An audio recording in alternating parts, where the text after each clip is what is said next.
Hello, and welcome to the chapter 1. My name is Paul Martin Eliasz, and I'll be your instructor in this lesson.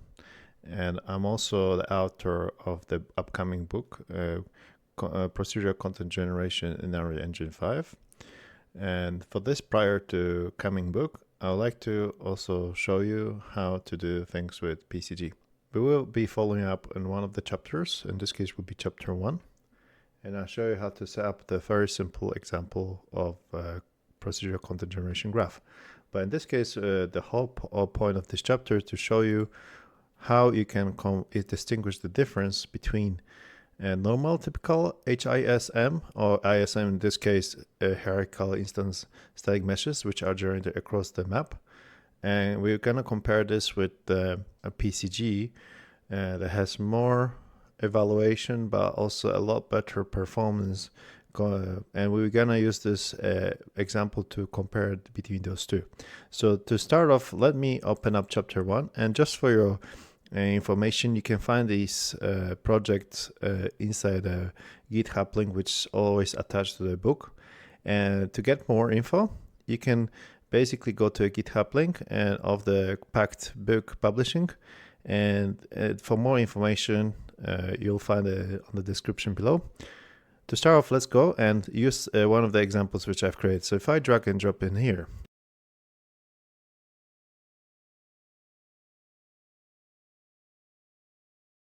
as you may notice, I created this demo example to compare the performance. In this case, what is the difference it's making compared to traditional blueprint creation for the content generation and to the latest PCG plugin, which helps you to do the same thing, but in a faster performance. So in this case, what you've seen, I've just created this blueprint to show you the instances that have been generated. And just to give you a little bit of extra visualization, let's open this up. And let's view this inside. And this is what the structure pretty much looks like. Since I do it in construction script, I'm actually setting up the instance meshes, and we're using hierarchical instance static meshes for better performance, but also has ability to do cooling within the for each mesh as we generate.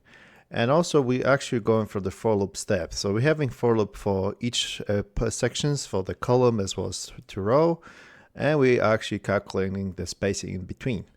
And then once we do this, we set it to have its transform.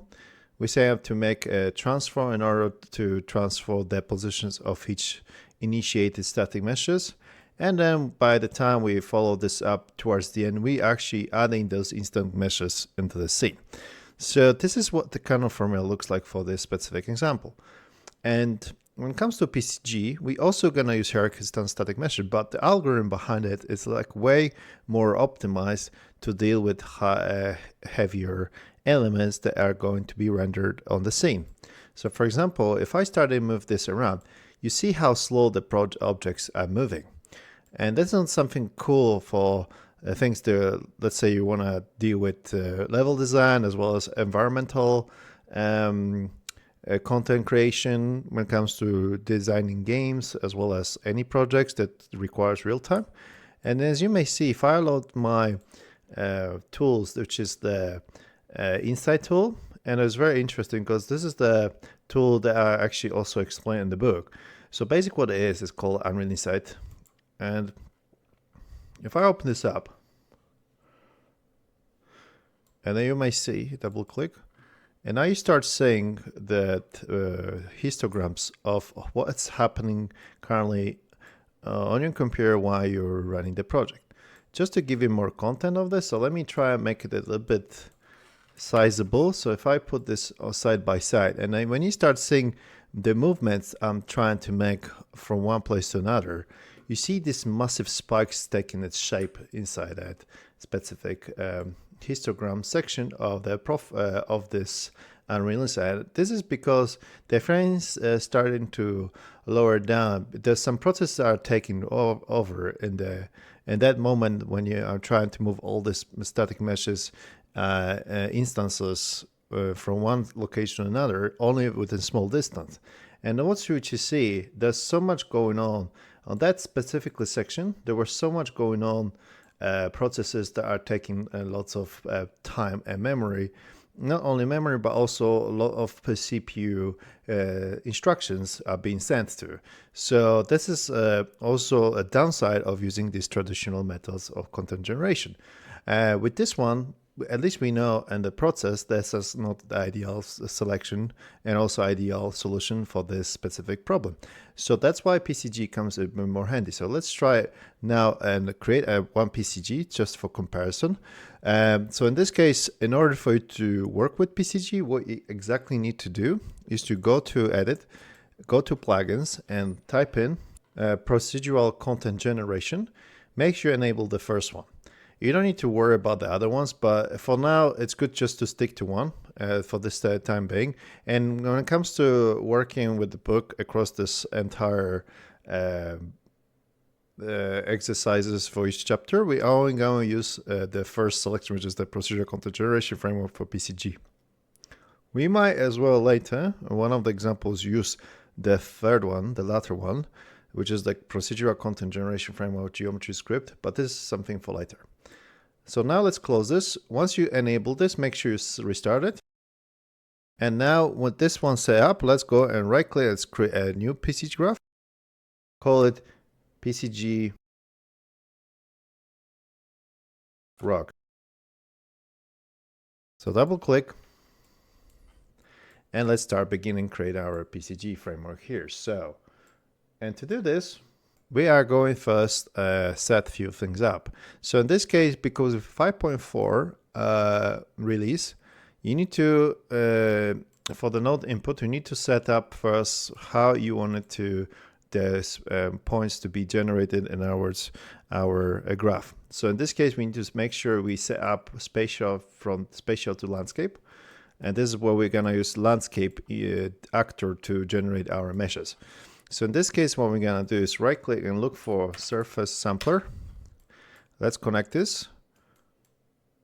And I'm going to add transform points in order for us to move things around, which this will enable us to move the meshes around the scene. And at the same time, let's now also add static mesh spawner. This is what the most important thing is, which means we are going to generate static meshes using that node. Let me connect that. And in this case, I'm actually going to add the entry, which will be in this case rocks. We gotta use the same rock like we have from this example. So let me just zoom this in. As you may see, we're using these rocks here. That's so like if I look it up this example, and I think from here, I use this rock here. So if I can click very quickly and see it from the starting content, you see this is the rock we use for this example. And because it's quite a low poly, so if you can just view it, what it looks like on the wireframe, we can handle this kind of workflow with our SAP. And also, if you wanted to save a bit more calculations, so let's right click and actually turn this to enable nanite. It's just a bit check. Yep, there we go. And if you double click, then you should be able also set this nanite right inside it. So let's preserve the area. And also just to make sure we go, I think, and apply it.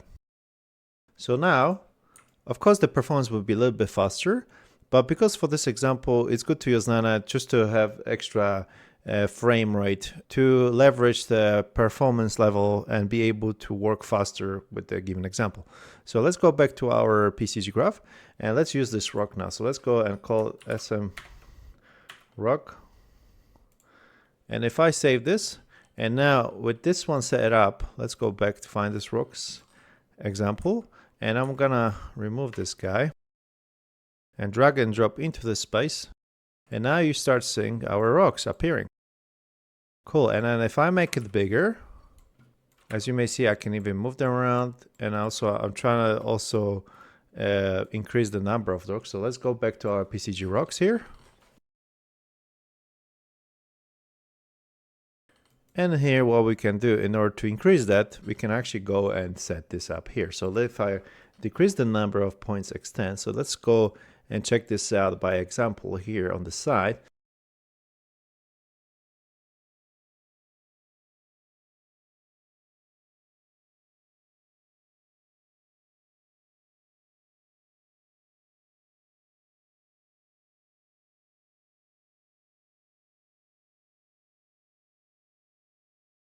let's make it 0.5. Okay.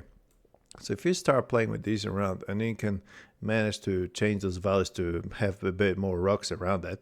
So let's save it. And as you can see, the numbers of rocks are appearing kind of like a little bit gaps in between.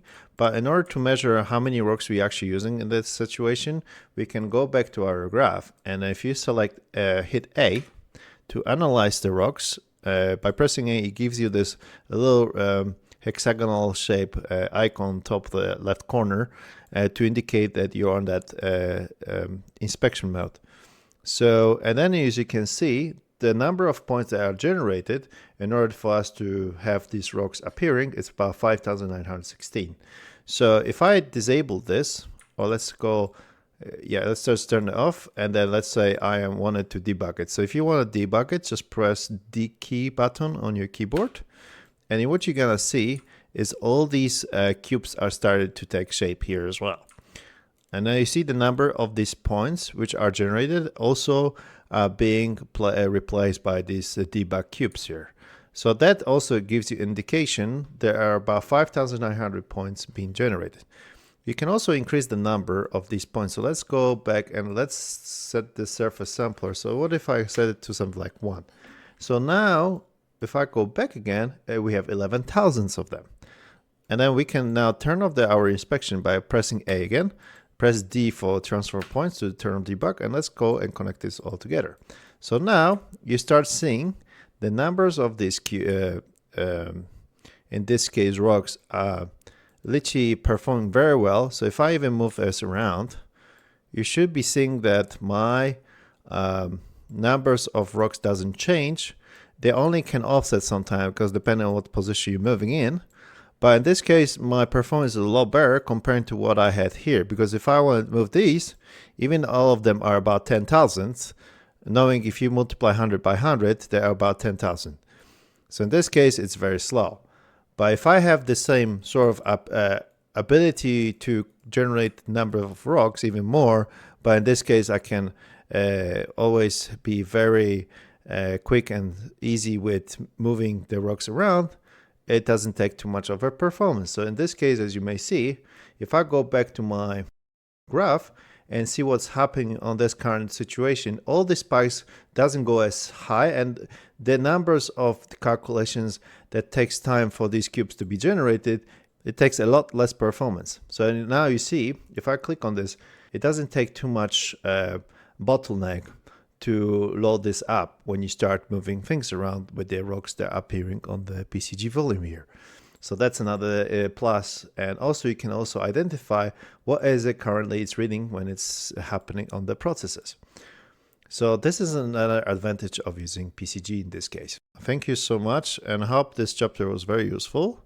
And I'm looking forward to show you more on the next chapter.